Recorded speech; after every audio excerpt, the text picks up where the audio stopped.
এত খারাপ হতে পারে? হ্যাঁ, এত খারাপ হতে পারে? মানুষকে আসলে কোনদিন হেল্প করা উচিত না। আরে 2 মাস আগে একটা সিংড়া কইলো যে আমার মায়ের অসুখ, আর সে হাতে পায়ে ধরলো, ধরে করছে যে ভাই আমার মা হাসপাতালে আছে, খুবই খারাপ অবস্থা, ভাই আমাকে 2,000 টাকা হালাত দেন। আমি হালাত দিনু, এখনো পর্যন্ত টাকা দেওয়ার নাম নাই, ফোন দিলে ফোন ধরে না। এই জন্যে মানসিক হালাত দিতে হয় না। মানে আসলে এই মানুষের উপর আর করা যাবে না, আর করা যাবে না। কে রে সাগর, কি বলতেছো রে?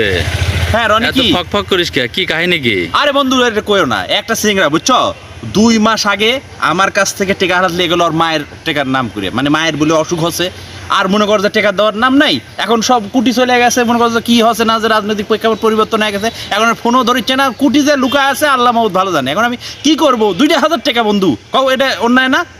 অন্যায় তো, কিন্তু আমি যে তোরে 2 বছর আগে 2,000 টাকা ধার দিছি, তুই যে তোর বাপ অসুস্থ বলে নিয়ে গেলি, সেই টাকা তো দিলি না।